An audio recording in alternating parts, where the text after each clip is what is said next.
పరిశుద్ధాత్మదేవ, నీ సన్నిధానమున నీ ప్రజలను నడిపించమని ప్రార్థన చేస్తున్నామయ్యా. ప్రతి హృదయమును నీవు తాకమని ప్రార్థన చేయుచున్నాము. ప్రతి జీవితమును నీవు దర్శించమని ప్రార్థన చేయుచున్నాము. నీ మాటలు ధ్యానించుచుండగా, ప్రకటించుచుండగా మా హృదయములు తెప్పరిల్లబడినట్లు, నీ మాటలలో మాకు సమాధానము దొరుకునట్లు, మాలోని లోపములన్నీ తెలియజేయబడి అయ్యా సరిదిద్దుకొనున్నట్లు, దిద్దుబాటులను స్వీకరించున్నట్లు, ప్రార్థనలోను వాక్యములోను నీతో సహవాసములోను అయ్యా చక్కగా గడుపునటువంటి జీవితము కలిగి ఉండుటకు సహాయము చేయమని ప్రార్థన చేస్తున్నాం. నీ వాక్యము ఆరోగ్యమనిచ్చును, నీ వాక్యము ఉద్యోగమనిచ్చును, నీ వాక్యము వ్యాపారములో వృద్ధిని కలగజేయును, నీ వాక్యము సమృద్ధినిచ్చును దేవా, ఐశ్వర్యం ఇచ్చును, నీ వాక్యము ధైర్యమును, బలమును, శక్తిని ఇచ్చును ప్రభువా. మాకు కావలసినటువంటి దానిని, ప్రార్థన చేయుచున్న దానిని మేము పొందుకున్నట్లు తండ్రి మా కనులను తెరవమని, మా హృదయమును నా తండ్రి తాకమని ప్రార్థన చేస్తున్నామయ్యా. నీ మంచితనమంతటినీ కనబరచమని, గురుపోతు కొమ్ము వలె నీ ప్రజల యొక్క జీవితములను పైకెత్తమని నా తండ్రి నీ సన్నిధానమున నీ మంచితనమునంతటినీ కనబరచమని, ప్రతి ఒక్కరి జీవితములు వృద్ధి కలుగునట్లు, ఆరోగ్యము కలుగునట్లు, విజయము కలుగునట్లు, నీ సన్నిధానమున నా తండ్రి హెచ్చింపబడినట్లు సహాయం చేయమని యేసు నామమున ప్రార్థిస్తున్నాము తండ్రి. ఆమేన్. Glory to Jesus. దేవుని నామానికి మహిమ కలుగును గాక. Praise the Lord. హల్లెలూయా. 92వ కీర్తన 10వ వచనం. 92వ కీర్తన 10వ వచనం. అలాగే ఋతు గ్రంథాన్ని తెరచి ఉంచాలని మనవి చేస్తున్నాను. 92వ కీర్తన 10వ వచనం, అలాగే ఋతు గ్రంథం 92:10లో గురుపోతు కొమ్ము వలె నీవు నా కొమ్ము పైకెత్తితివి, కొరత తైలముతో నేను అంటబడితేని. హల్లెలూయా. గత 3-4 వారములుగా జనవరి 1 రోజు నుంచి దేవుడు మనకిచ్చుచున్నటువంటి ఈ సంవత్సరపు వాగ్దానము, గురుపోతు కొమ్ము వలె మన కొమ్ము పైకెత్తదనని దేవుడు మనకు వాగ్దానం చేయుచున్నాడు. ఆమేన్. యేసు నామమున మన వ్యాపారములలో మనము హెచ్చింపబడదుముగాక, ఉద్యోగములలో హెచ్చింపబడదుముగాక, కుటుంబములలో హెచ్చింపబడదుముగాక, పోగొట్టుకొనిన దానికి ప్రతిగా 7 మనం పొందుదుముగాక, అవమానపు ప్రతిగా రెట్టింపు ఘనత మనకు కలుగునుగాక. హల్లెలూయా. వాగ్దానము చేసినటువంటి దేవుడు దానిని తప్పక నెరవేర్చేటువంటి వాడు. హల్లెలూయా. అద్భుతములను జరిగించేటువంటి గొప్ప దేవుణ్ణి మనం అందరము కలిగి ఉన్నాము. హల్లెలూయా. ఆయనకు అసాధ్యమైనది ఏదైనా ఉన్నదా?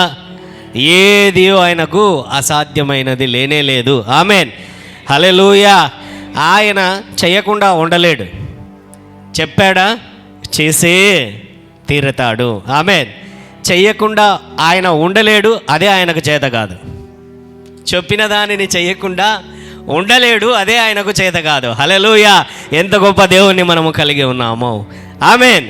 హల్లెలూయా. ఏ వాగ్దానములైతే మనందరికీ మన జీవితములకు దేవుడు ఆయన దయచేయుచు వచ్చుచున్నాడో ప్రతి వాగ్దానమును కూడా ఆయన నెరవేర్చుచు, ఆశీర్వదించుచు, అభివృద్ధి పరచుచు ముందుకు నడిపించుచున్నాడు. ఆమేన్. ఏది మనకు తక్కువ కానే. ఆమేన్. హల్లెలూయా. ఈ సంవత్సరపు వాగ్దానము ప్రకారము మన దేవుడు మనల్ని అందరినీ హెచ్చించనై ఉంటున్నాడు. గురుపోతు కొమ్ము వలె. గురుపోతు కొమ్ము అనేటువంటిది బలానికి సాదృశ్యం, అధికారపు యొక్క హెచ్చింపుకు సాదృశ్యం. పోగొట్టుకునేటువంటి మర్యాద తిరిగి ఘనతగా మార్చబడడానికి సాదృశ్యం. లేకపోతే యుద్ధములో ఆ కొమ్ము ఏదైనా జంతువులు వచ్చినప్పుడు ఆ కొమ్ము అనేటువంటి దానితో అది డిఫెండ్ చేస్తుంది, లేకపోతే అఫెండ్ చేస్తుంది, యుద్ధము చేస్తుంది, దాన్ని దాటుకుని ముందుకెళ్తుంది. హల్లెలూయా. అంటే ప్రతి దానిలో కూడా దేవుడు, అన్నింటి విషయములలో కూడా దేవుని యొక్క కార్యము ఆయన నెరవేర్చనై ఉంటున్నాడు. Amen. What we have to do, మనం ఏం చేయాలి? దేవుని యొక్క రాజ్యములో ఆ నెరవేర్పులోనికి, దేవుని వాగ్దానపు నెరవేర్పులోనికి రావడానికి మనము దేవుడిచ్చినటువంటి మాటను ప్రతిరోజు ప్రకటించాలి, ధ్యానించాలి. హల్లెలూయా. దాని మీద ఏ సమయంలో అయినా సరే, ఏ సమయంలో స్పీక్, మెడిటేట్ అంటే act upon the word of God, అంటే ప్రతిరోజు పలకాలి, దానిని ధ్యానించాలి. అంత మాత్రమే కాదు, మనం ఏదైతే దేవుడు చెప్పాడో దాని మీద అడుగు వేయడం, దాని ద్వారా అడుగులు వేయడం, దాని ద్వారా ముందుకెళ్ళడాన్ని మనము చేయాలి. హల్లెలూయా, హల్లెలూయా. అంత మాత్రమే గత వారములలో పంచుకుంటూ వచ్చాను నేను. ఏంటి అని అంటే ద ఒబీడియన్స్. దేవుని యొక్క రాజ్యంలో ఎగ్జాల్టేషన్, హెచ్చింపు ఏ విధంగా మనకు కలుగుతుంది అని అంటే ఒబీడియన్స్ ద్వారా. Faith is different. విశ్వాసము వేరు, విధేయత వేరు. హల్లెలూయా. ఆదాము జీవితంలో చూసుకుంటే దేవుడు ఏం చెప్పాడంటే ఆ చెట్టు యొక్క ఫలములను నీవు తినవద్దు అన్నాడు. దీనికి విశ్వాసం అవసరమా? అవసరం లేదు. ఏం కావాలా? చెప్పిన పని చెయ్యడమే విధేయత. చెయ్యొద్దు అని చెప్పినటువంటి దానిని చెయ్యకుండా ఉండడమే విధేయత. కానీ ఆదాము తప్పిపోయాడు. హల్లెలూయా. అయితే పేతురు యొక్క జీవితంలో మనం చూసుకున్నాం. తను పాపము చేసినా కూడా విధేయుడుగానే ఉన్నాడు. తొనికిసలాడుతున్నా కూడా విధేయుడుగానే ఉన్నాడు. నోటి దూల అయినా కూడా అతను విధేయుడుగానే ఉన్నాడు. అబద్ధమాడినా, లేకపోతే బొంకిన పిరికివానిగా మారినా కూడా దేవుని ఎదుట అతడు విధేయుడుగానే ఉంటున్నాడు. హల్లెలూయా. తన యొక్క విధేయతే ఎప్పుడైతే పరిశుద్ధాత్మ దేవుని యొక్క శక్తిని అతడు పొందుకోగానే ఆ యొక్క పెంతెకోస్తు దినమున తన జీవితంలో లేచి నిలబడి ప్రాణములకు తెగించి ఆయన ప్రకటించగా ఒక్కసారి 3,000 మంది, ఒక్కసారి 5,000 మంది వేల కొలదిగా దేవుని యొక్క రాజ్యంలోనికి రావడము ప్రారంభించారు. Hallelujah. Obedience is must for exaltation. మన జీవితంలో హెచ్చింపు కలగాలి అని అంటే విశ్వాసం ఎంత ముఖ్యమో అదే విధముగా విధేయత కూడా అంతే ముఖ్యము. ఆమెన్. హల్లెలూయా. విధేయతతో మనము ముందుకెళ్ళేటువంటి సమయములలో దేవుడే గొప్ప కార్యములను జరిగించేటువంటి వాడు. ఆమెన్. మరి గత వారంలో పంచుకున్నాను ఏంటి అని అంటే యాకోబు తన జీవితములో ఏ విధముగా దేవునికి కమిట్ అవ్వడం వల్ల, దేవుని ఎదుట నిబంధనలు చేసుకునడం వలన తను ఒట్టి చేతులతో కేవలము చేతి కర్రతో అతడు తన ఇంటి నుంచి పారిపోవచ్చున్నాడు. ఆశీర్వాదాన్ని పొందుకున్నాడు తన తండ్రి దగ్గర నుంచి. హల్లెలూయా. గొప్ప సమృద్ధికరమైన ఆశీర్వాదం. వెంటనే సమస్తాన్ని కోల్పోయాడు. హల్లెలూయా. అవునా కాదా? అంతకుముందు తినడానికి తిండి ఉండా, తాగడానికి నీళ్లుండా, లేకపోతే పెద్ద పెద్ద గుడారాలు ఉండా ఆయనకి, లేకపోతే మంచి గేదెలు, మంచి ఆవులు, మంచి క్యాటిల్ మొత్తం అంతా ఉండా. ఒక మిలియనీర్ అతను. తన తండ్రిని మోసం చేశాడు, ఆశీర్వాదాన్ని పొందాడు, వాళ్ళ అన్న కోపానికి కారణమయ్యాడు. ప్రాణభయముతో సమస్తాన్ని విడిచిపెట్టి, సమస్తమును పోగొట్టుకొని, ఒట్టి చేతులతో ఒక కర్ర పట్టుకొని, ఒక సంచి పట్టుకొని ఏం చేస్తున్నాడంటే యోర్దాను నది దాటుతున్నాడు. హల్లెలూయా. అయితే వెళ్ళేటప్పుడు ఆయన ఒక చిన్న ప్రార్థన చేశాడు దేవుని ఎదుట. అయ్యా తినడానికి తిండి, కట్టుకోవడానికి వస్త్రము, నా ప్రాణమును కాపాడినట్లయితే, నీ సన్నిధి నాకు తోడుగా ఉంచినట్లయితే నీవే నా దేవుడవు. ఇదిగో నీ మందిరం నేను కడతాను, ఆ తరువాత నా దశమ భాగములు నీకు నేను సమర్పిస్తాను అని చిన్న నిబంధనలు చేసుకుని ఆయన వెళ్ళాడు. వెళ్ళినటువంటి తర్వాత ఎంతగానో మోసపోయాడు, ఎంతగానో నష్టపోయాడు. తన మామ మోసము చేశాడు, తన వివాహంలో మోసం చేశాడు, తన యొక్క జీతములో మోసము చేశాడు, తనకు కలిగిన దానిలో మోసం చేశాడు. అయితే ఇక నేను విడిచిపెట్టి వెళ్ళిపోతాను మామయ్య అన్నప్పుడు సరేలే అని చెప్పి పార్ట్నర్షిప్ ఇచ్చాడు వాళ్ళ మామ. అయితే దేవుడు తనను బహుగా దీవించాడు. దేవుడి యొక్క కృపలో ఎంతగానో అతడు హెచ్చింపబడిన తర్వాత కూడా ఇంతకుముందు ఖాళీ చేతులతో పారిపోయాడు అక్కడి నుంచి వాళ్ళ మామ దగ్గరికి. ఇప్పుడు వాళ్ళ మామ దగ్గర నుంచి సమృద్ధికరమైన చేతులతో మళ్ళీ పారిపోతున్నాడు.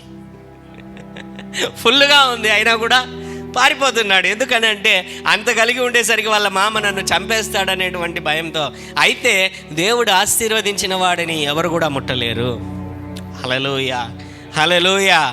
అతను పారిపోతున్నప్పుడు దేవుడు వాళ్ళ మామకు కలలో ముట్టనే ముట్టకూడదు నువ్వు, హల్లెలూయా, ముట్టనే నువ్వు ముట్టకూడదు, హల్లెలూయా. అయితే వెళ్ళిపోయిన తర్వాత మళ్ళీ వాళ్ళ దేవుడు మధ్యలో ఎదురయ్యాడు. దేవుడు మధ్యలో ఎదురైతే దేవునితో పోరాడుతున్నాడు. ఈసారి పోరాడుతున్నాడు, కనబడ్డాడు. ఎబ్బొక్కు రేవు దగ్గర కనబడి, అయ్యా ఎవరు నువ్వు, ఏం పేరు అని, ఆశీర్వదించితేనే కానీ నేను వెళ్ళను, ఆశీర్వదించితేనే కానీ నేను విడిచిపెట్టను. హల్లెలూయా. ఇంతకుముందు ఎవరు ఆశీర్వదించారు? వాళ్ళ నాన్న ఆశీర్వదించాడు పోయేటప్పుడు. ఈసారి ఎవరు ఆశీర్వాదం అడుగుతున్నాడు? హల్లెలూయా, హల్లెలూయా. దేవుని యొక్క ఆశీర్వాదం. ఇంతకుముందు మా నాన్న ఆశీర్వదించాడు, అప్పుడు అబద్ధం ఆడాను, నా పేరు మా అన్న పేరు చెప్పాను. ఇప్పుడైతే నీ పేరు ఏంటి అని అడిగితే ఏమంటున్నాడు ఆయన? యాకోబే నా పేరు అని అంటున్నాడు. హల్లెలూయా. వెంటనే అతనికి దేవుడు తను దీవించి పోరాడి దేవునితో గెలిచాడు. అంటే ఏటో ఫైటింగ్ చేశాడని కాదండి. హల్లెలూయా. ఏంటనంటే మామూలుగా పిల్లలు పోతూ మనం ఇంట్లో నుంచి బయటికి పోతూ ఉంటే కాళ్ళకు అడ్డం వస్తారు తెలుసా. నాకు చాక్లెట్ కావాల్సిందే, నాకు లేకపోతే ఏమైనా డబ్బులు ఇవ్వాల్సిందే, నేను కొనుక్కోవాల్సిందే అని చెప్పి కాళ్ళకు అడ్డం పడతారు తెలుసా. సేమ్ అలాగనే దేవునితో పోరాడాడు. గట్టిగా ఇట్లా పట్టేసుకొని ఆయన కాళ్ళను లేకపోతే ఆయన నడుమును పట్టుకొని, నువ్వు నన్ను ఆశీర్వదించితేనే కానీ నేను వెళ్ళను, నేను నన్ను వదిలిపెట్టను. We must have that kind of prayer life. అటువంటి ప్రార్థనా జీవిత శైలి మనకు ఉండాలి. మన జీవితములలో, మన పరిస్థితులలో, మనం వెళ్తున్నటువంటి వాటిలో, అయ్యా నన్ను ఆశీర్వదించు, నా పరిస్థితులలో ప్రభా, నా జీవితంలో దేవా ఏది ఏమైనాను సరే, ఎన్ని ఇరుకులైనా ఎన్ని ఇబ్బందులైనా, అయ్యా నేను ఆ ప్రార్థనా జీవిత శైలిని నేను కలిగి ఉంటాను. నన్ను దీవించేంత వరకు, నన్ను విడిపించేంత వరకు, నా పరిస్థితి మార్పు వచ్చేంత వరకు, నా జీవితంలో హెచ్చింపు కలిగేంత వరకు, నా పరిస్థితులలో దేవా నీవు వాగ్దానము చేసినది నెరవేర్చేంత వరకు నేను నిన్ను విడిచిపెట్టను.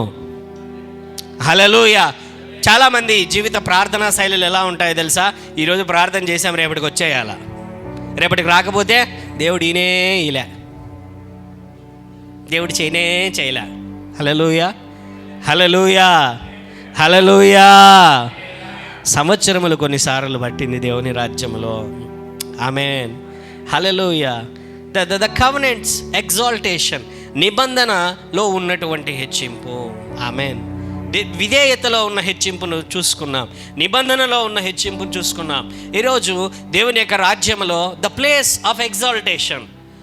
దేవుని యొక్క రాజ్యములో దేవుడు ఉన్నమన్నటువంటి చోట ఉంటే ఏ విధమైనటువంటి ఆశీర్వాదమో, దేవుడు ఎక్కడైతే ఏ పని అయితే ఏమి చెయ్యమంటే అది మనము చేసినప్పుడు, హల్లెలూయా, ఎటువంటి ఆశీర్వాదం, ఎటువంటి హెచ్చింపు, ఎటువంటి విజయం, ఎటువంటి సక్సెస్ వస్తుందో ఈరోజు మనం చూసుకుందాం.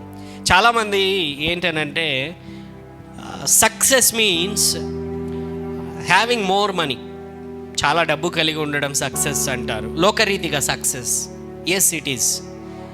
లేకపోతే గొప్ప గొప్ప ఇండ్లు కలిగి ఉండడం, లోకరీతిగా నేను మాట్లాడుతున్నాను. హల్లెలూయా.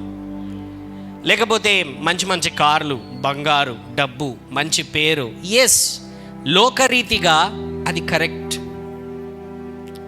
లోకము చూచేది అదే. అయితే దేవుని దృష్టిలో సక్సెస్ అంటే,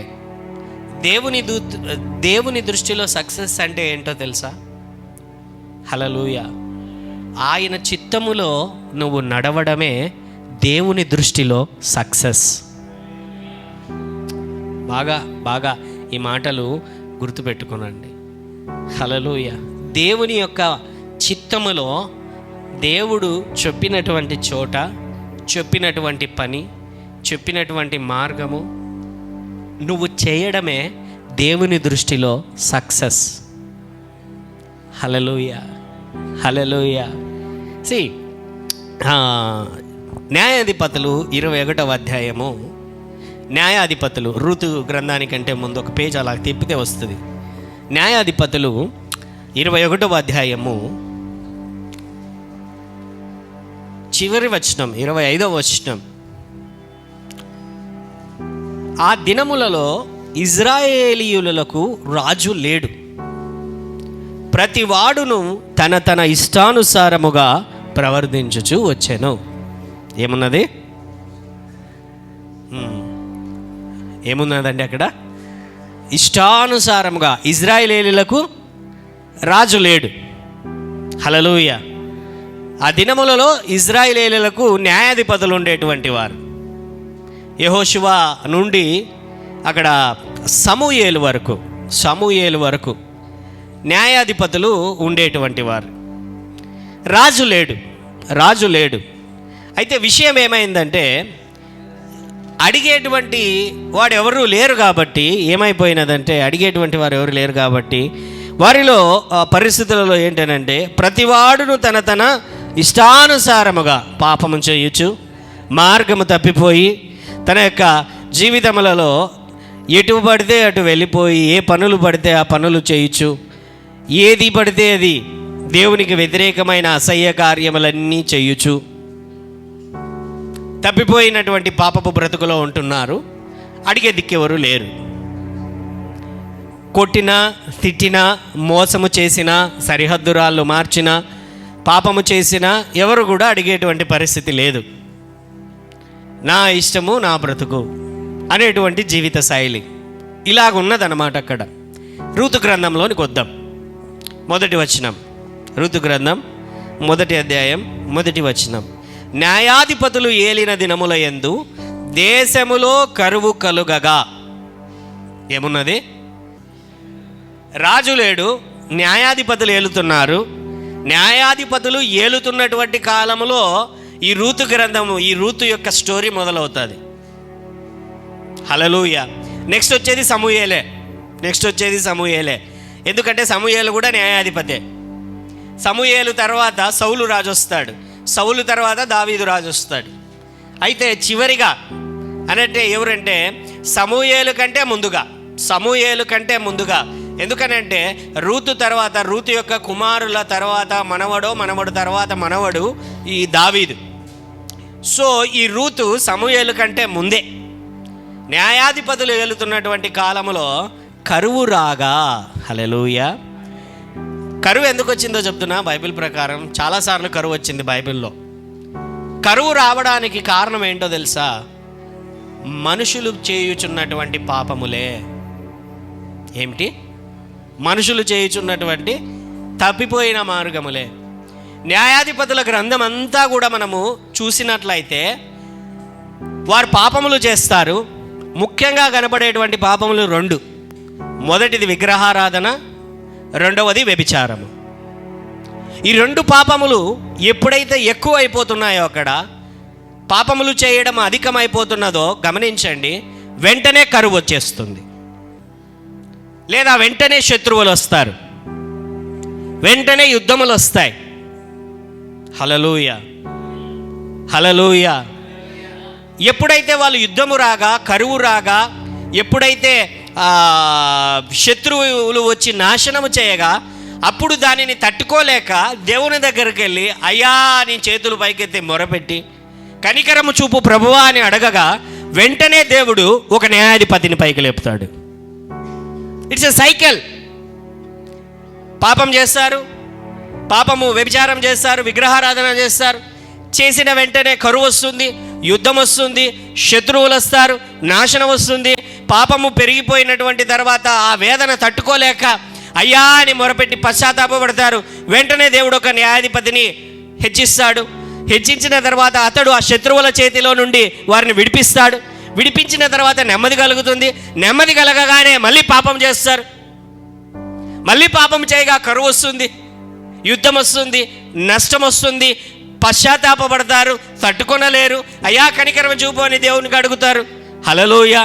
అడుగగా దేవుడు మళ్ళీ ఒక న్యాయాధిపతిని లేపి ఒక శత్రువుని జయించేటువంటి విధముగా చేయుచున్నటువంటి రోజులవి. హల్లెలూయా. ఈ న్యాయాధిపతులు ఏలినటువంటి కాలంలో always sin destroys our wealth. పాపము మన ఆరోగ్యాన్నన్నా నష్టపరుస్తుంది, మన ఆర్థిక పరిస్థితులనైనా నష్టపరుస్తుంది, మన కుటుంబ పరిస్థితులనైనా అది నష్టపరుస్తుంది. హల్లెలూయా. ఆ న్యాయాధిపతులు ఏలుతూ ఇష్టానుసారముగా అయితే ఇక్కడ చూడండి, ఆ న్యాయాధిపతులు, ఆ రూతు గ్రంథం 1వ అధ్యాయము 1వ వచనంలో, న్యాయాధిపతులు ఏలిన దినముల యందు దేశములో కరువు కలగగా యూదా బెత్లెహేము నుండి ఒక మనుషుడు తన భార్యను తన 2 కుమారులను వెంటబెట్టుకుని మోయాబు దేశమున కాపురముండుటకు వెళ్ళెను. ఏమంట? కరువు వచ్చింది. ఎక్కడొచ్చింది అని అంటే యూదయ అనేటువంటి ప్రాంతం. యూదయ ఏంటది? ఇప్పుడు ప్రజెంట్ యెరూషలేం ఉండేది యూదాలోనే, బెత్లెహేం ఉండేది యూదాలోనే, హల్లెలూయా, హెబ్రోన్ ఉండేది కూడా యూదాలోనే. ఆ ప్రాంతము ఇశ్రాయేలు దేశము 3 భాగాలుగా చేశారు. ఆంధ్రప్రదేశ్ ఒకప్పుడు 3 భాగాలు ఎలాగుండెనో, తెలంగాణ, రాయలసీమ, కోస్తా ఆంధ్ర ఏ విధంగా ఉండెనో, రాయలసీమ అలాగుండెనో, ఇశ్రాయేలు దేశం కూడా అలాగనే. పైన గలిలయ ఉంటుంది, మధ్యలో సమరియా ఉంటుంది, కింద యూదయ ఉంటుంది. హల్లెలూయా. ఈ యూదయలో ఒక మృత సముద్రం అని డెడ్ సీ అని ఒకటి ఉంటుంది. సో దీని పక్కనే మోయాబు దేశం. ఈ పక్కన యూదయ, ఈ పక్కన మధ్యలో మృత సముద్రం, ఈ పక్కన వచ్చి పైన గలిలయ, హల్లెలూయా, గలిలయ, మధ్యలో సమరయ, ఆ తర్వాత కింద యూదయ. ఇక్కడ వచ్చి ఇక్కడే ఎగ్జాక్ట్గా ఏంటంటే మృత సముద్రం. ఈ మృత సముద్రము తర్వాతనే మోయాబు దేశం. అప్పుడు ఆ దినాలలో, హల్లెలూయా, ఇప్పుడు అదంతా ఇజ్రాయెల్లో కలిసిపోయింది, అది వేరే సంగతి. ఓకే, ఇక్కడ ఏమైనదంటే ఈ యూదయాకు ఈ మోయాబు దేశమునకు దూరం ఎంతో తెలుసా అండి? బైబిల్ ప్రకారం మృత సముద్రము 16 కిలోమీటర్లు ఉంది. ఎన్ని కిలోమీటర్లు? పడవ మీద వాళ్ళు ఈ పక్కకు పోవాలంటే 16 కిలోమీటర్లు. ఒకవేళ వాళ్ళు ఇట్లా రౌండ్ వేసుకొని ఇటుకి రావాలనుకుంటే 90 కిలోమీటర్లు. హల్లెలూయా. ఎన్ని కిలోమీటర్లు? 16 లేదా 90 కిలోమీటర్లు. ఇప్పుడు ఏమైపోయిందంటే యూదయలో కరువు వచ్చింది. యూదయ ఏంటి? దేవుడు పరిపాలించేటువంటి దేశం, దేవుని కనుదృష్టి ఉండేటువంటి దేశం. దేవుడు దీవించి ఇశ్రాయేలు ప్రజలను అబ్రహామునకు వాగ్దానము చేసి కనాను దేశం అంటారు చూసారా? ఇశ్రాయేలు దేశం అంటే కనాను దేశం అంటే అంతా ఒకటే. హల్లెలూయా. ఇక్కడ కరువు వచ్చింది. కానీ మోయాబు దేశం శత్రువులు లేకపోతే విరోధులు లేకపోతే శాపగ్రస్తులు పరిపాలించుచున్నటువంటి దేశం. ఇక్కడ మాత్రం సమృద్ధిగానే ఉంది. ఎలాగా? దేవుడు పరిపాలించేటువంటి చోటేమో కరువు ఉంది, శత్రువులేమో పరిపాలిస్తున్నటువంటి చోట హల్లెలూయా. ఇప్పుడు యూదయలో ఉన్నటువంటి ఒక ఆయన పేరు ఎలీమెలెకు. ఆయన ఇక్కడ కరువు ఉంది అని చెప్పి ఈ పక్కకు పోవాలనుకుంటున్నాడు. కొన్నిసార్లు మనము మన జీవిత పరిస్థితులు చూచినప్పుడు అండి ఏంటనంటే దేవుని నమ్ముకున్నటువంటి వ్యక్తుల కంటే దేవునిలో లేనటువంటి వారికే బాగా జరుగుతూ ఉంటుంది.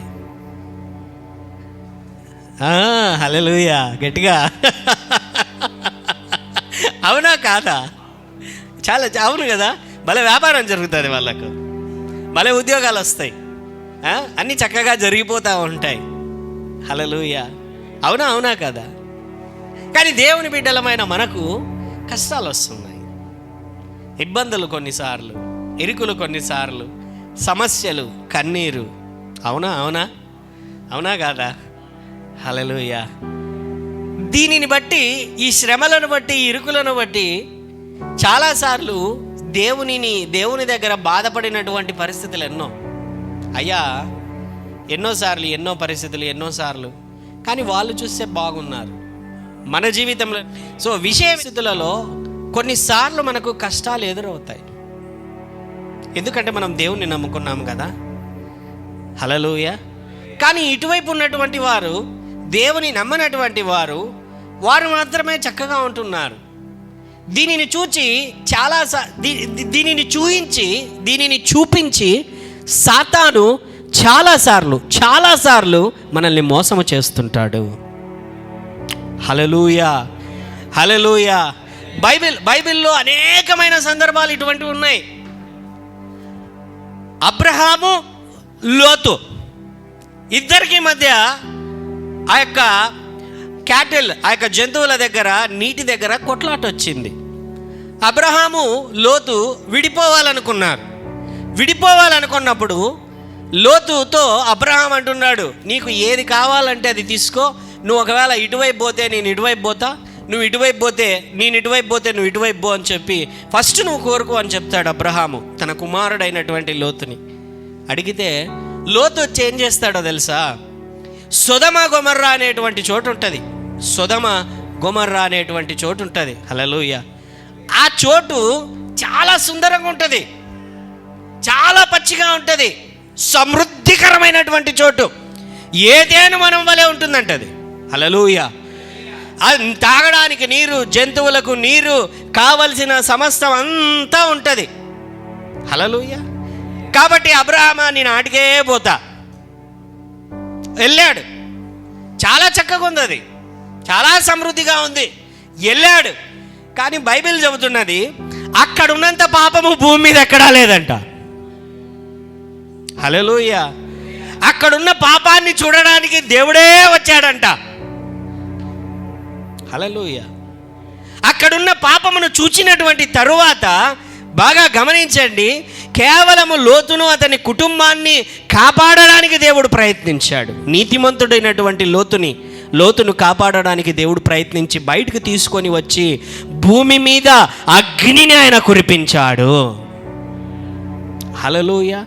చూడడానికి మొదటలో అది చాలా పచ్చగా, చాలా ఆశీర్వాదకరంగా, చాలా నెమ్మదిగా, సమృద్ధిగా నీకు కనపడవచ్చు లోకము. ఇట్ ట్రిక్స్, అది నిన్ను మోసపరుస్తుంది. సాతాను నిన్ను మోసపరుస్తాడు.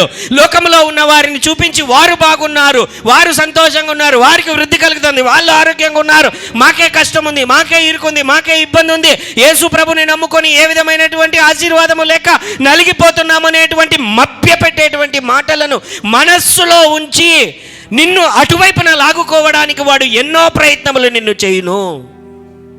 అయితే అక్కడ నాశనం ఉన్నది అని ఎవరికీ అర్థము కాదు. నష్టపోతారని చెప్పి ఎవరికీ అర్థము కాదు. ఆ నష్టం వచ్చినప్పుడు తప్పించుకునేటువంటి పరిస్థితులు కూడా లేకుండా నష్టపోయినటువంటి వారు ఎంతోమంది. హల్లెలూయా. ఇక్కడే ఇదే పరిస్థితే. మోయాబు దేశమును గురించి కూడా అదే. లోతు అబ్రహామును విడిచిన తర్వాత సొదొమ గొమొర్రాలో కాపురం ఉన్నప్పటికీ భయంకరమైన పాపము, పరలోకము నుంచి అగ్ని దిగి వచ్చింది. హల్లెలూయా. రీసెంట్గా మనము ఏ ఫేస్బుక్, ఏ యూట్యూబ్ ఓపెన్ చేసినా కూడా ఇదే కనబడుతుంటున్నది. ఏంటి అని అంటే కాలిఫోర్నియా అనేటువంటి రాష్ట్రము మీదకి దేవుని ఉగ్రత వచ్చి ఒక ప్రాంతం అంతా కాలిపోయింది. ఏంటయ్యా అని అంటే చూసారా, ఎంత చూపిస్తున్నారు, before burning, before fire, after fire అని చెప్పి. బిఫోర్ ఫైర్ ఎంత సుందరంగా ఉంది, అది ఎంత మంచి బిల్డింగులు ఉన్నాయి, ఎంత మంచి ధనవంతులు ఉంటున్నారు, ఏ విధమైనటువంటి సమృద్ధి ఎక్కడ ఉంటున్నది. నదులు పారుతుంటున్నాయి, వస్తువులు, గొప్ప గొప్ప ప్రాంతములు, గొప్ప గొప్ప విహంగ వీక్షణములు, అనేకమైనటువంటి భవంతులన్నీ ఉంటున్నాయి. అయితే అక్కడ భయంకరమైనటువంటి పాపము ఒక చిన్న కార్చిచ్చు, ఒక చిన్న అగ్ని కాలుకున్నది. మొత్తము ఆ ప్రాంతములో హాలీవుడ్ అంటారు, కాలిఫోర్నియా మొత్తం అంతా కాలిపోయింది. కాలిపోయినటువంటి ఆ ప్రజల ప్రాణాలు అయితే కొద్దిమందివే పోయాయి, కానీ అక్కడ ఉంటున్నటువంటి ఇల్లు అంతా సమూలంగా నాశనం చేయబడ్డాయి. ఏ మాత్రం కూడా తప్పించుకోలేదు ఏది కూడా. Hallelujah, hallelujah. Don't compare with the gentile people. నీవు దేవుని చిత్తములో ఉన్నావా లేదా అనే దానిని నువ్వు ఆలోచించు. దేవుడు నిన్ను పిలుచుకున్నాడా, నిత్య జీవమును నీకు ఇయ్యడానికి ఆయన నీకు అర్హతనిచ్చాడా లేదా దానిని ఆలోచించు. అంతేకాని నా బంధువులు ఎదిగిపోతున్నారు, వాళ్ళు ఇళ్ళు కట్టుకుంటున్నారు, వాళ్ళు కార్లు కొనుక్కుంటున్నారు, వాళ్ళు బంగారు కొనుక్కుంటున్నారు, రకరకములైనటువంటి ఆలోచనలతో వారితో పాటు పోటీ పడి వెళ్ళాలనుకుంటున్నావా? అటువంటి పరుగు పంద్యానికి దేవుడు నిన్ను పిలవలేదయ్యా. హల్లెలూయా. వాళ్ళతో పోల్చుకోవడానికి, ప్రయాణం సాగించడానికి నేను పిలవలేదు. ఆమేన్, హల్లెలూయా. నీ పిలుపు వేరు, నీ పరిస్థితి వేరు. నిన్ను పిలిచినటువంటి దేవుడు నమ్మదగిన వాడు. పరలోకానికే ఆయన మార్గం ఉంటున్నది. ఆ మార్గము మొదట పచ్చిక కలిగినటువంటి చోటగా కలిగిన, లేకపోతే ఆశీర్వాదపు భూమిగా నీకు కనబడిన, దాని యొక్క అంతము మరణమునకే, నాశనమునకే నడిపిస్తుంది. దేవుడు లేనటువంటి ప్రయాణము ఎన్నటికీ నరకపు అగ్నిగుండపు మార్గమే. హల్లెలూయా, హల్లెలూయా, హల్లెలూయా. ఏంటంటే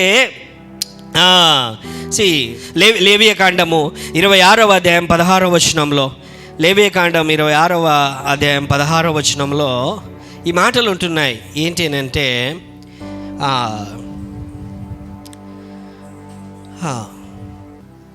16వ వచనం నుండి, నేను మీకు చేయునదేమనగా, దేవుడు అంటున్నాడు ఇశ్రాయేలు ప్రజలతో, నేను మీకు చేయునదేమనగా, నీ కన్నులను క్షీణింపజేయనట్టు, ప్రాణమును ఆయాసపరచునట్టు, తాపజ్వరమును క్షయరోగమును మీ మీదికి రప్పించేదను.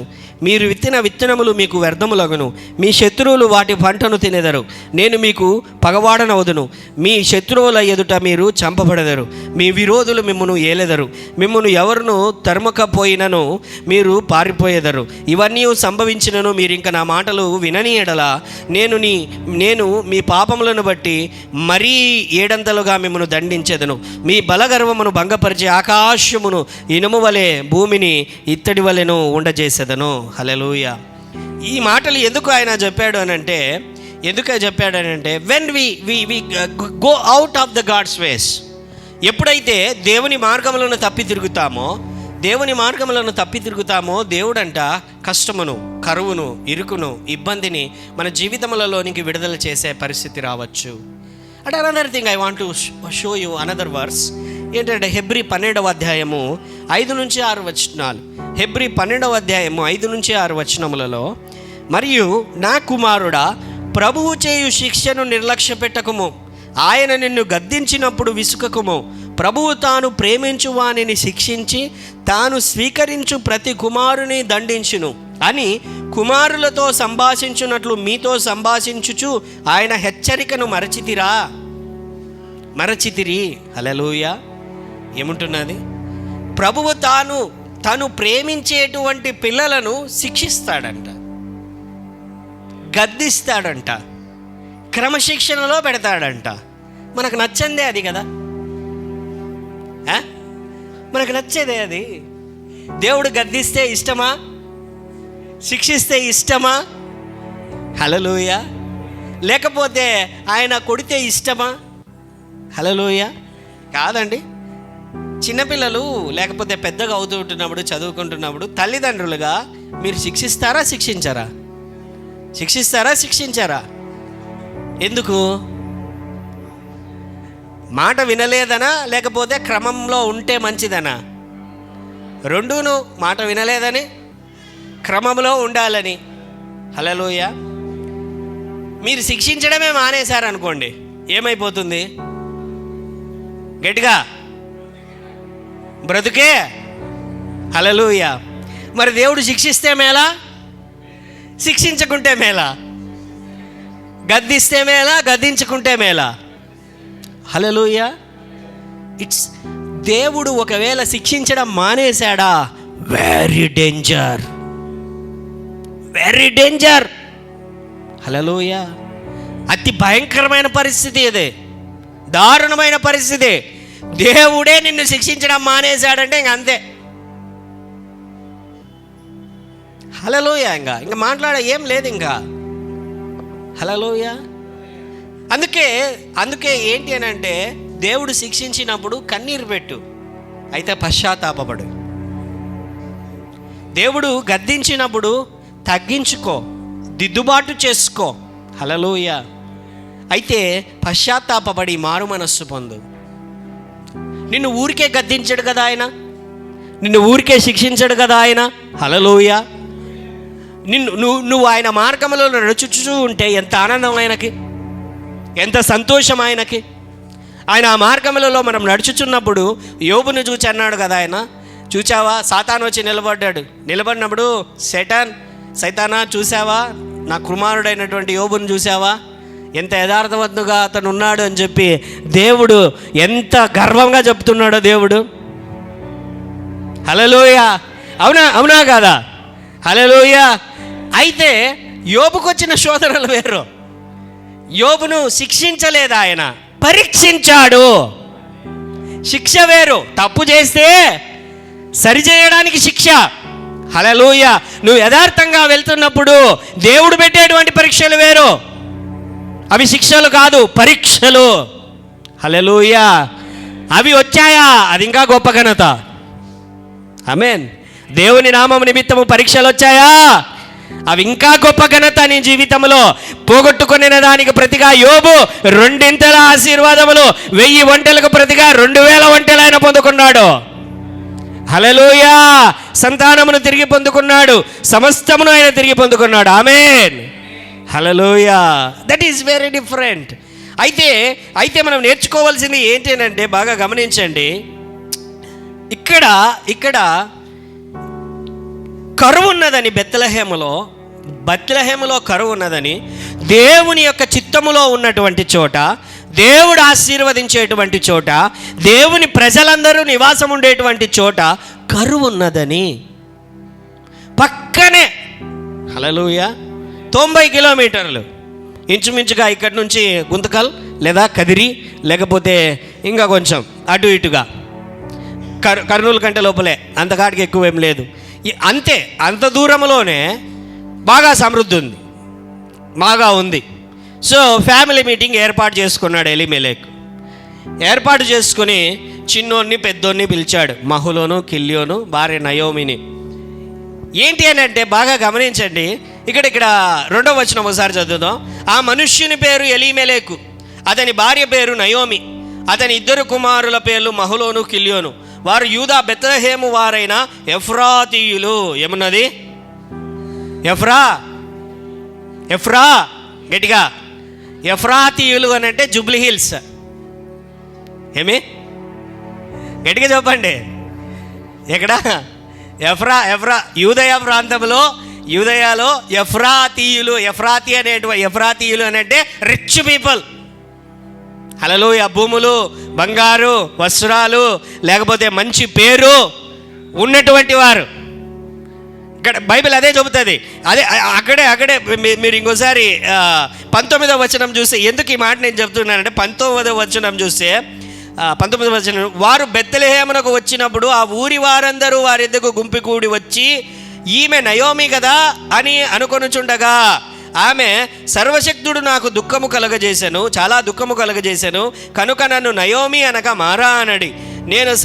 నేను సమృద్ధి గలదాననై వెళ్ళి తిని, యెహోవా నన్ను రిక్తురాలినిగా తిరిగి రాజేశను, మీరు నన్ను నయోమి అని పిలవనేలా.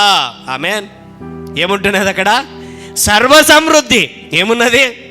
వెళ్ళేటప్పుడు ఏమున్నది? హల్లెలూయా. కరువు వచ్చింది, ఎలీమెలెకు బెదిరిపోయాడు. ఉన్నదంతా అయిపోతుందేమో అనేటువంటి భయంతో, లేకపోతే నష్టపోతామనేటువంటి ఆలోచనతో దేవుడు వద్దు అన్నటువంటి పని చేయడం మొదలుపెట్టాడు. దేవుని చిత్తము కానటువంటి చోటికి, దేవుని యొక్క ఆలోచన లేనటువంటి ఊరికి, దేవుని దీవెన లేనటువంటి ఊరికి వెళ్ళడానికి అతడు ప్రయత్నం సాగించాడు. కూర్చున్నాడు, పెద్దోడిని అడిగాడు, భార్యను అడిగాడు, వెళ్దామా, ఇక్కడ కరువు ఉంది అని అంటే, మీ ఇష్టమేమా ఇష్టమని బహుశా చిన్నోడు అని ఉండొచ్చు. ఏమని? నాన్న ఒకసారి ఆలోచించు, మనం ఒకరమే పోవాలనుకుంటున్నామా? ఎవ్వరూ పోవట్లా, మనం ఒక్కరమే పోవాలనుకుంటున్నామని.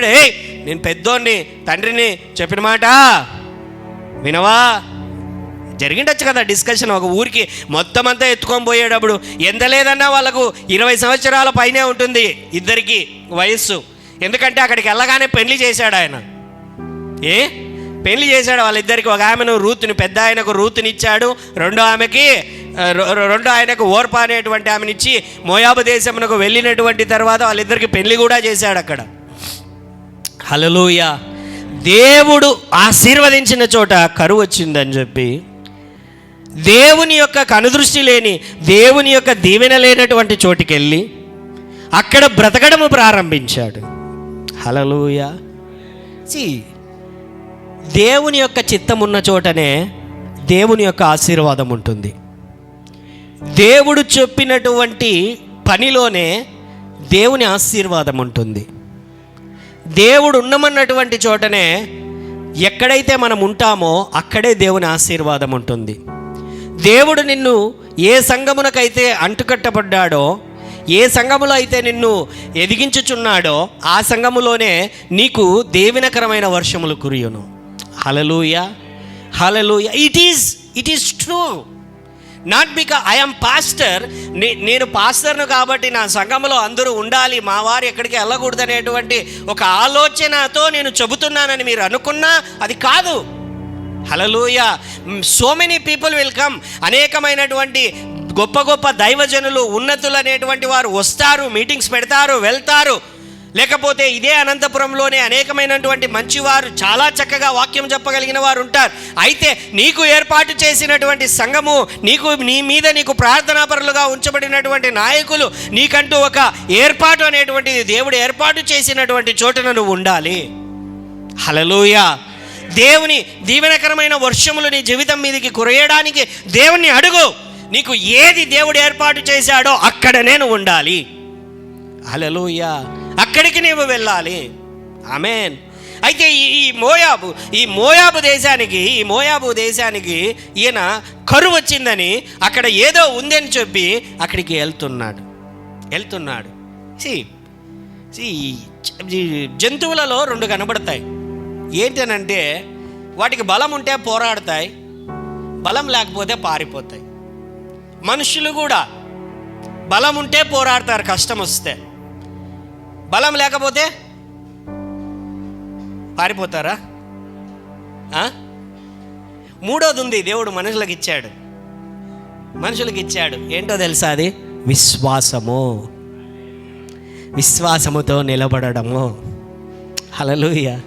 దేవుడు మనుషులకు ఎప్పుడైనా ఒక సింహము జింక దొరికిందనుకోండి, చంపి తినేస్తుంది. అదే ఏనుగు దొరికితే ఇసిరేస్తుంది. కాబట్టి ఏనుగు, ఆ సింహం ఏం చేస్తుంది? పారిపోతుంది. సింహం కూడా, అవునా కాదా? హల్లెలూయా. ఇప్పుడు సింహం ఎక్కడైనా విశ్వాసంతో నిబ్బరంగా నిలబడడం చూసారా మీరు? చూసారా? లేదు కదా. హల్లెలూయా. అయితే మానవులకు దేవుడిచ్చినటువంటి మహా గొప్ప వరం ఏంటో తెలుసా? విశ్వాసము. కష్టములో, ఇరుకులలో, శ్రమలలో, కరువులలో, ఆలస్యములలో ఓర్పుగా, సహనముతో, విశ్వాసముతో నిలబడుట ప్రతి క్రైస్తవుడు నేర్చుకోవాలి. మన ప్రయాణములలో, మన ఇరుకులలో, నీ యొక్క జీవితములో, పరిస్థితులలో ప్రతి ఒక్కరు కూడా నేర్చుకోవాలి. ఆమేన్. హల్లెలూయా. దేవుని నామానికే మహిమ కలుగును గాక. అయితే ఈ ఎలీమెలెకు భయపడ్డాడు, కరువును చూచి భయపడ్డాడు. కరువు లేని చోటికి వెళ్ళాలనుకున్నాడు, వెళ్ళిపోయాడు. వెళ్ళగానే చాలా జాగ్రత్తగా నా మాటలు వినాలి. వెళ్ళగానే with in 10 years of span, 10 సంవత్సరాల సమయంలోనే వెంటనే మొదట అతను చనిపోయాడు. బాగా చక్కగా ఉంది కదా చోటు. హల్లెలూయా. చనిపోయాడు. ఇంకొంతకాలం అయింది, వివాహమైంది. అతను ఉన్నప్పుడే అయిందో తర్వాత అయిందో తెలియదు, కానీ తండ్రి చనిపోయాడు. తర్వాత వెంటనే తన పెద్ద కుమారుడు మహలోను చనిపోయాడు. రెండవ వాడు కిలోను చనిపోయాడు. ఇంట్లో ముగ్గురు కూడా భర్తలు లేకుండా విధవరాండ్రులాగా మిగిలిపోయారు. Naomi, Ruth, Orpah. ముగ్గురు with in 10 years of time. ఒక ఆత్మీయమైన సత్యాన్ని నేను చెబుతున్నాను. సంవత్సరం తర్వాత సంవత్సరం నష్టము కలుగుతూ ఉన్నా, ఓటమి కలుగుతూ ఉంటున్నా, సమస్యలు ఎదురవుతూ ఉంటున్నా, సంవత్సరం తర్వాత సంవత్సరము అలాగ మనకు కంటిన్యూగా లాస్ వస్తున్నది అని అంటే ఆత్మీయమైనటువంటి విషయాన్ని గమనించాలి. దేవుని చిత్తములో ఎక్కడో మనం తప్పిపోయాము. హల్లెలూయా. సంవత్సరం తర్వాత సంవత్సరం ఓటమి, నష్టము, అనారోగ్యము, వ్యాధులు, అప్పులు,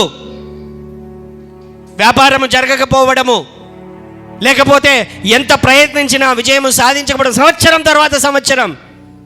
if you are going through these kind of things, ఇటువంటి పరిస్థితుల్లో కూడా నువ్వు వెళ్తున్నట్లయితే, సంవత్సరములో మారుతున్నా, నీ జీవితంలో మార్పు కలగకోకుండా ఉంటున్నట్లయితే ఎక్కడో తప్పిపోయింది. జీవితం ఎక్కడో తప్పిపోయింది, మార్గం ఎక్కడో తప్పిపోయింది. సరి చేసుకోవాలి, దేవుని అడగాలి. దేవుని దగ్గరికి వెళ్ళి, అయ్యా నాలో లోపములు ఉన్నవి, అయ్యా నాలో పాపములు ఉన్నవి, అయ్యా నాలో అపవిత్రత జీవితం ఉంటున్నది, వాక్య జీవితము లేదు, ప్రార్థనా జీవితము లేదు, కుటుంబ జీవితము సరిగా లేదు, అయ్యా ఇతరులతో నేను సమాధానంగా ఉండలేకపోతుంటున్నాను, ఏంటి నా జీవితంలో నువ్వు నాకు బయలుపరచు దేవా, నేను సరి చేసుకుంటాను అని పశ్చాత్తాపంతో దేవుని దగ్గరకు నువ్వు వెళ్ళి అడగాలి. హల్లెలూయా. మన జీవితంలో 99% ఆఫ్ ద టైమ్స్ 99% కష్టములు, రోగములు, వ్యాధులు, బాధలు, కన్నీళ్ళు వస్తున్నాయా అని అంటే కేవలం పాపముల వల్లనే వస్తాయి. కేవలం 1% మాత్రమే దేవుడు ఎప్పుడో ఒక్కసారి అనుమతిస్తాడు. హల్లెలూయా. ఆల్వేస్ ఆ సమయంలో మొదటి అధ్యాయము 1వ వచనం నుంచి 10వ వచనం దగ్గరకు వచ్చేసరికి మొత్తం అయిపోయింది. ఏం లేదు వాళ్ళ దగ్గర. హల్లెలూయా. మొత్తం నష్టపోయారు. చెప్పుకోవడానికి, ఉండడానికి ఏం లేదు. సమస్తం 19వ వచనంలో ఆమెడు సర్వ సమృద్ధి గలదానని నేను వెళ్ళి తిని అయితే సమస్తాన్ని కోల్పోయాను. అమ్మా, ఇప్పటి నుంచి నన్ను నయోమి అనవద్దు. ఏమి? నయోమి అనే మాటకు మధురం, స్వీట్. హల్లెలూయా. నన్ను మారా ఏమంటున్నదామె? బిట్టర్, చేదు అనండి. ఎందుకు ఈ మాట అంటున్నా అంటే ఎఫ్రాతీయులు వీళ్ళు ధనవంతులు. సాధారణంగా పేదరికంలో ఉండేటువంటి వాళ్ళు ఊర్లు దాటిన ఎవరు పట్టించుకోరు. బాగా ధనవంతులు అయ్యండి బయటికి పోయి వచ్చారనుకోండి, సమస్యాన్ని నష్టపోయారనుకోండి, వచ్చి పలకరించరా? హల్లెలూయా. స్టేటస్ను బట్టి ఆమె వస్తూ ఉంటే ఊర్లోకి అందరూ కూడా ఈమెను ఎక్కడో చూసినట్లుంది, 10 ఏళ్ళు అయిపోయింది, ఈమె నయోమి కదా, ఎఫ్రాతీయురాలు, ధనవంతురాలు ఆమె అంటుంది. అప్పుడు సర్వసమృద్ధితో నేను పోయాను, అన్నీ వెంట పెట్టుకొని పోయాను, ఇప్పుడు నడుచుకుంటా వస్తాంది. ఏం లేదు, నష్టపోయింది సమస్తం. Hallelujah. Don't go where God did not said not to go. ఎక్కడికైతే దేవుని ఆశీర్వాదం, దేవుని చిత్తము లేదో అక్కడికి వెళ్ళాల్సిన పని లేదు మనము. హల్లెలూయా. అయితే ఇక్కడ సమస్తాన్ని పోగొట్టుకున్నటువంటి ఒక కుటుంబాన్ని, ఒక ఆమెను చూసాం. అయితే ఇక్కడ ఇంకొక ఆమె ఉంది. ఈమె నయోమి సమస్తాన్ని పోగొట్టుకున్నది దేవుని చిత్తము కానటువంటి చోటికెళ్ళి. అయితే ఇంకొక ఆమె, ఇదే కుటుంబంలోనే ఇంకొక ఆమె ఉంది. ఆమె పేరు రూతు. ఆమె జీవితంలో మనందరికీ తెలుసు. అయితే ఇంకొంచెము లోతుగా ఈ రోజున కొన్ని విషయాలు తీసుకొని వెళ్తాను. 16వ వచనంలో ఆమె అంటున్నది కదా, రూతు పెద్ద కోడలు ఆమె రూతు అంటున్నది, అందుకు రూతు, నా వెంబడి రావద్దనియు, నన్ను విడిచిపెట్టమనియు నన్ను బ్రతిమాలు కొనవద్దు. ఏమైనదంటే తన అత్త వెళ్ళిపోతుంటున్నది. ఏంటనంటే బెత్లెహేమును దేవుడు తిరిగి దర్శించాడంట, ఆయన తన ప్రజలకు ఆహారం ఇచ్చాడంట అనేటువంటి మాటను విని ఆమె తిరిగి తన సొంత దేశానికి వెళ్ళడానికి చిన్న ఆమె వెళ్ళిపోయింది. అయితే షీ లవ్డ్ హర్ ఆంట్. ఆమె నయోమిని ప్రేమించింది. రెండో ఆమె కూడా నయోమిని ప్రేమించింది. మొదట ఆమె ప్రేమించింది. అయితే ఇక్కడ ఏం జరుగుతున్నదంటే మొదట ఆమె అంటున్నది, అందుకు రూతు అంటున్నది, నా వెంబడి రావద్దనియు, నన్ను విడిచిపెట్టమనియు, నన్ను బ్రతిమాలు కొనవద్దు. నీవు వెళ్ళు చోటికే, ఏమంటున్నది, నువ్వు వెళ్ళు చోటికే నేను వచ్చేదను, నీవు నివసించు చోటనే నేను నివసించేదను, నీ జనమే, హల్లెలూయా, నీ దేవుడే, హల్లెలూయా, నువ్వు ఉండేటువంటి చోటే.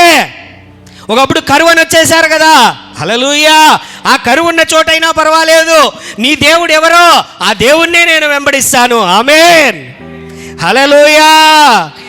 సమస్తాన్ని కోల్పోయిన స్థితిలో ఉంటున్నటువంటి రూతు, ఈమె కన్నా పిల్లలు పుట్టిన తర్వాత భర్త చనిపోయాడు. కానీ ఈమె పరిస్థితి ఏంటి?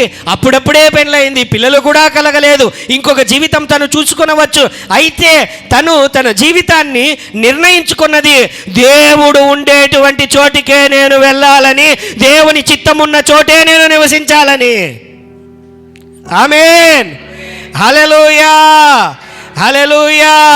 రెండవ అధ్యాయములో 12వ వచనంలో ఉన్నటువంటి మాట, యెహోవా నీవు చేసిన దానికి ప్రతిఫలం ఇచ్చును, ఇశ్రాయేలుల దేవుడైన యెహోవా రెక్కల క్రింద సురక్షితముగా ఉండునట్లు నీవు వచ్చితివి, ఆయన నీకు సంపూర్ణమైన బహుమానం ఇచ్చునని ఆమెకు ఉత్తరం ఇచ్చాను. 2వ అధ్యాయంలో ఏం జరుగుతుందంటే, ఆమె బెత్లెహేముకు వెళ్ళినటువంటి తర్వాత అక్కడ ఉన్నటువంటి కల్చర్ ఏంటి అని అంటే, విధవరాన్లకు ఆ పంట ఏదైతే ఉంటుందో, భూమి ఉంటుందో, వేరే వాళ్ళ పంటలు ఉంటాయి కదా, వాళ్ళు పనలన్నీ కోసుకుంటూ వెళ్తారు. పంట అంతా కూడా క్రాపింగ్, హార్వెస్ట్ చేసుకుంటూ వెళ్తారు. కోసినటువంటి తర్వాత అక్కడ వాళ్ళు కొన్ని పనలు పడేయాలి, కొంత పంటను అక్కడ వదిలేయాలి.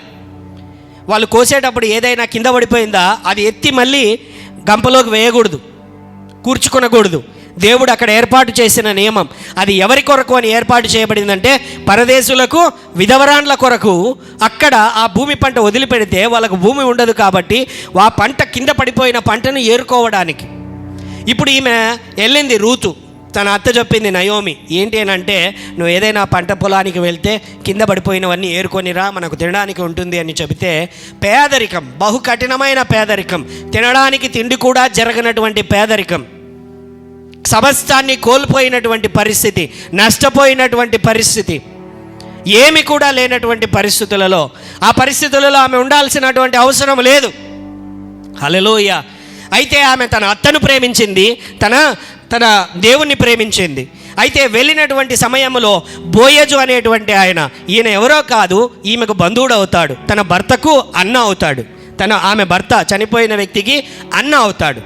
సో ఏంటి అని అంటే, అక్కడ ఉంటున్నటువంటి పరిస్థితి, బంధువుడు అవుతాడు. సో ఆయన వచ్చి ఆమెను చూచి, ఆమె వేరే దేశస్తురాలని గమనించి, ఎవరిమే అని అడుగుతాడు అక్కడ పనిచేసే వారితో.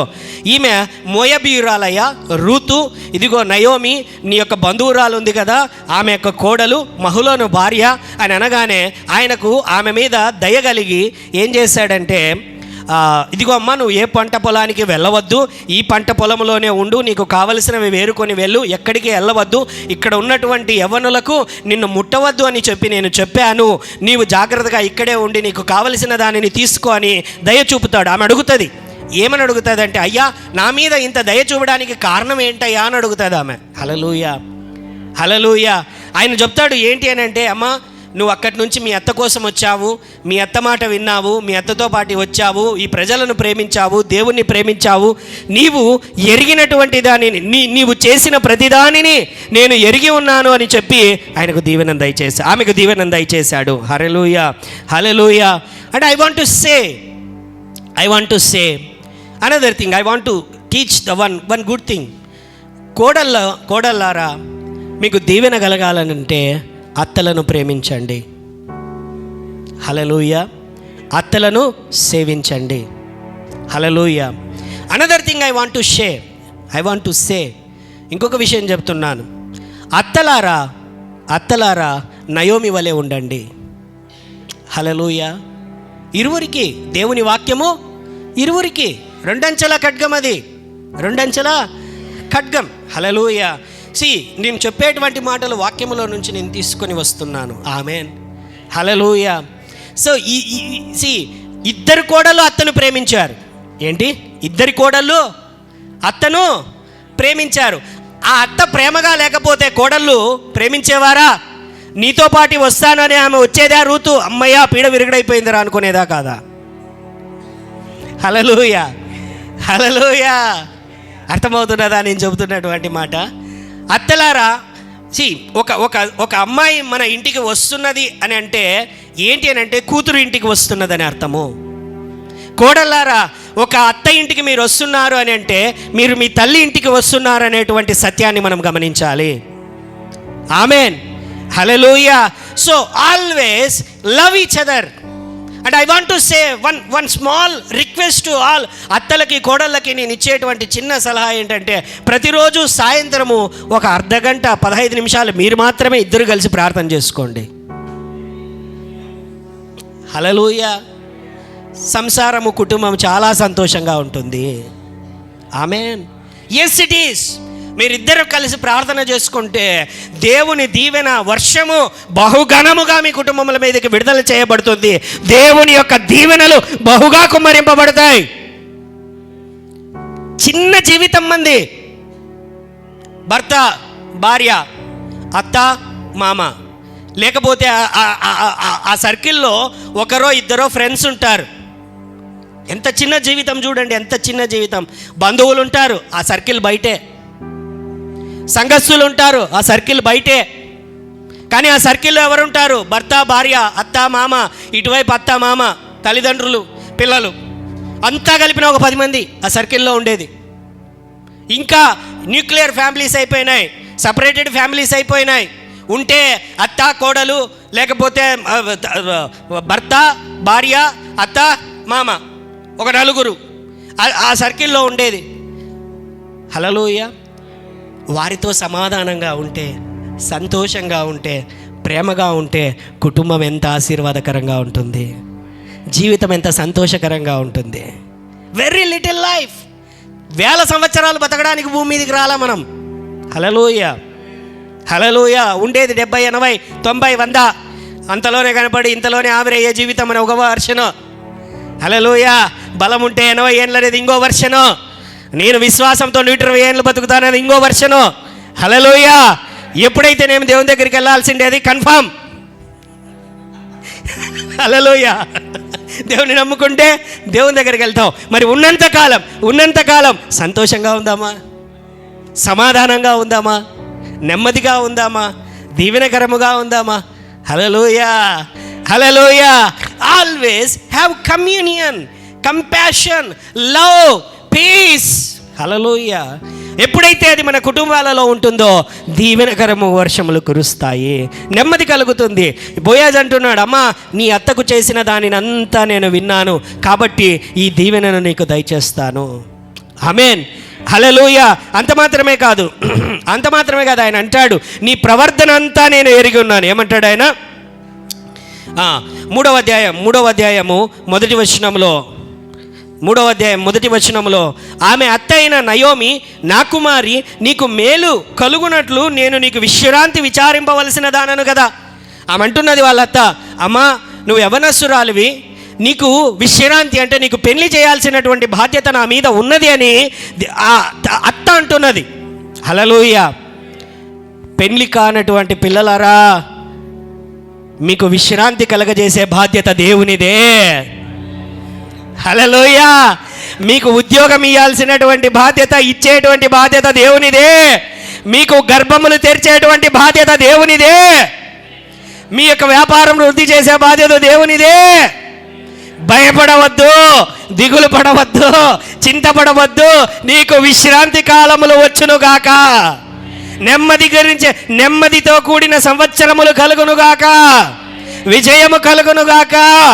వాళ్ళ అత్తనే ఆలోచిస్తున్నది. మరి నీ దేవాది దేవుడు, నీ పరలోకపు తండ్రి నీ జీవితమును, నీ వివాహమును, నీ ఉద్యోగమును, నీ పిల్లలను ఆయన ఆలోచించడా? తప్పక ఆయన అనుగ్రహించును. ఆమేన్. 10వ వచనంలో అతడు ఎవరు? బోయాజు. అత్త చెబుతుంది, అమ్మ అతడు మనకు సమీప బంధువుడు, అతడు మంచివాడు, అతడు వ్యక్తిత్వము కలిగినటువంటి వాడు, నీకు తప్పకుండా అతనితో నేను వివాహం చేస్తాను, అయితే నేను చెప్పిన కొన్ని పనులు చెయ్యి అని చెప్పి ఆమె చెబితే ఆ విధంగా రూతు చేస్తుంది. ఆ రోజు రాత్రి అతని యొక్క పాదముల మీద వస్త్రము కప్పి ఉన్నప్పుడు ఆయన ఆమెను చూస్తాడు.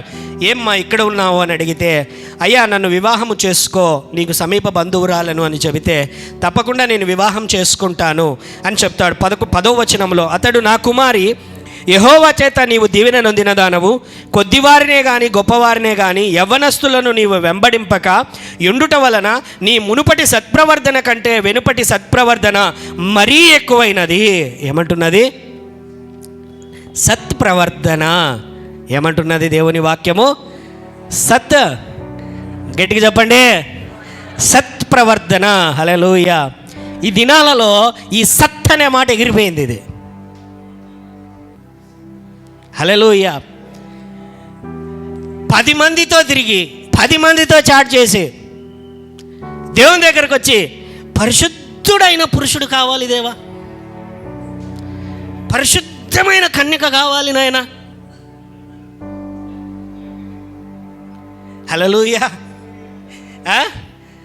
నీవు కొలత చొప్పునే నీకు కలుగును, నువ్వు ఏమి విత్తునో అదే నీకు. హల్లెలూయా. ఈ పురుషుడు ఏమంటున్నాడు ఈమెతో? సత్ ప్రవర్తన.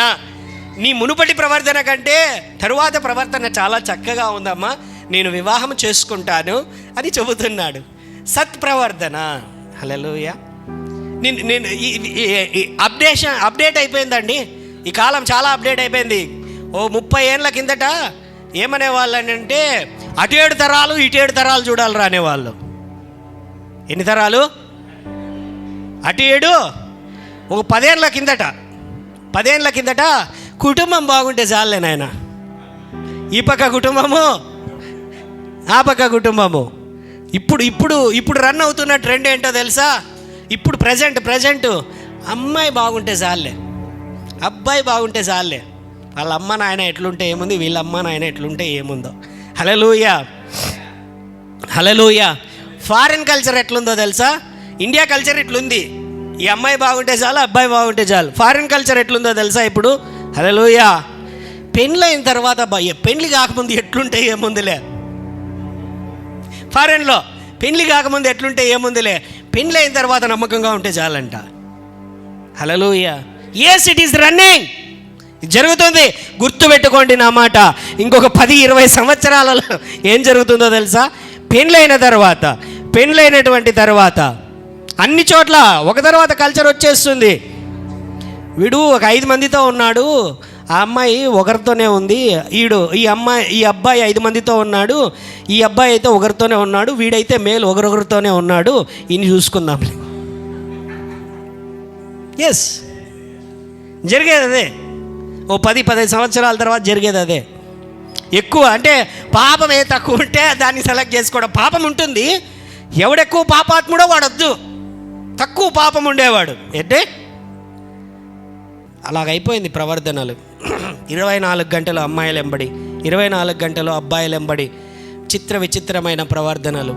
మీరు చేసిన చాటింగులు వివాహమైనటువంటి తర్వాత బయటపడము, ఫోటోలు బయటపడము, అక్రమ సంబంధాలు బయటపడము, కుటుంబాలు నాశనం అవ్వడము, దేవుని నామానికి చెడ్డ పేరు తీసుకొని రావడము.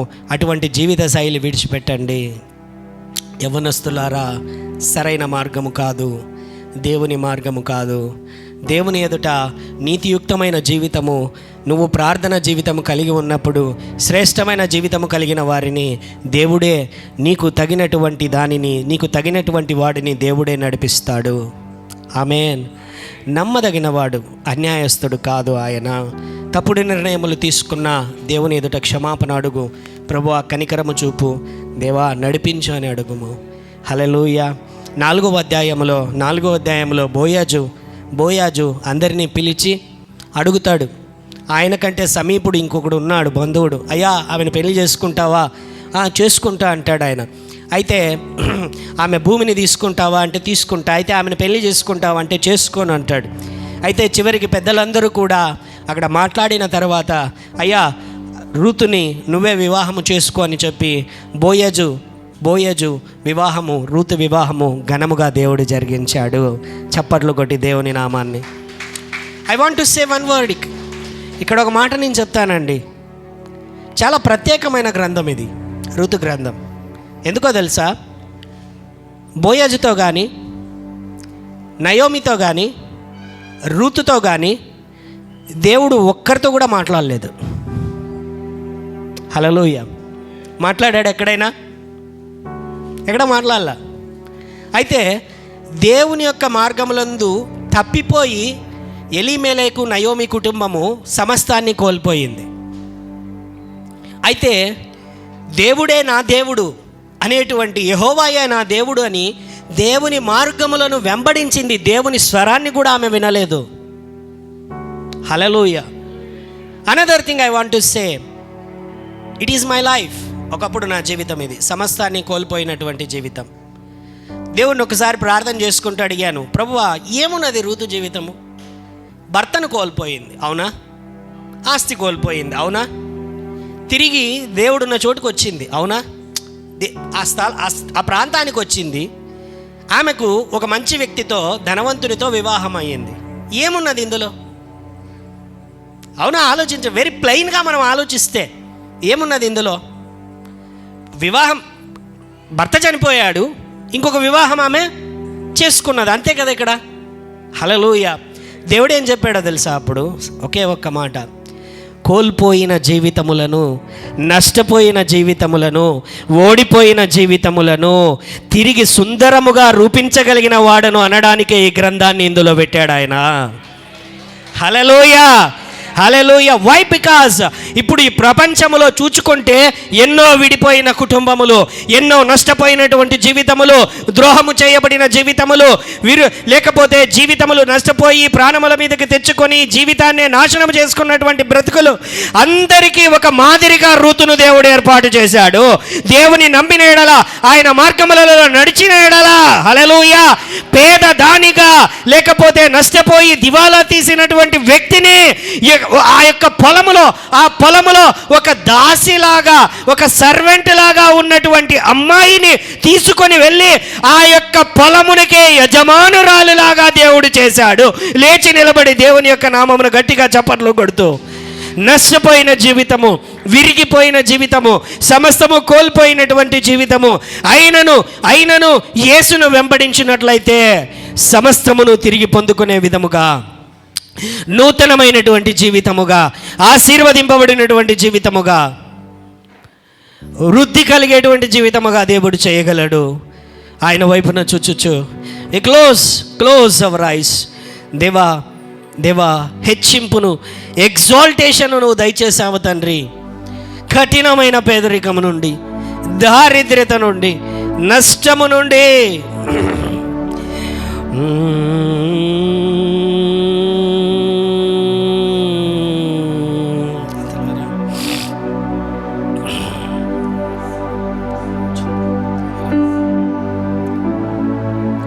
యేసయ్యా, మనుషులు నన్ను విడచినా, నా వారే మరచినా, యేసు నీవే చాలు నాకు, వేరెవరు అక్కరలే. We glorify your name, Lord. నీవే నా ప్రాణము, నీవే నా ధ్యానము. మనుషులు నన్ను మరచినా, నా వారే విడచినా, మనుషులు నన్ను మరచినా, నా వారే సమస్తాన్ని కోల్పోయిన జీవితమును సుందరమైనదిగా మార్చగలిగిన దేవుడు. యేసు నీవే చాలు వేరెవరు అక్కరలేదు, నీవే నా ప్రాణము. We glorify your name, Lord. నమ్మదగిన దేవుడవు నాయన. క్రొత్త జీవితమును, సుందర రూపమును కలుగజేయమని ప్రార్థన చేస్తున్నాను. బహుఘనముగా నీ కృపను నీ ప్రజల జీవితములలో అనుగ్రహించమని, ఈ మాటలు హృదయములలో నాటబడినవై దేవా, నీ గొప్ప హెచ్చింపులోనికి నడిపించమని యేసునామమున ప్రార్థిస్తున్నాము తండ్రి. ఆమేన్. హల్లెలూయా, హల్లెలూయా.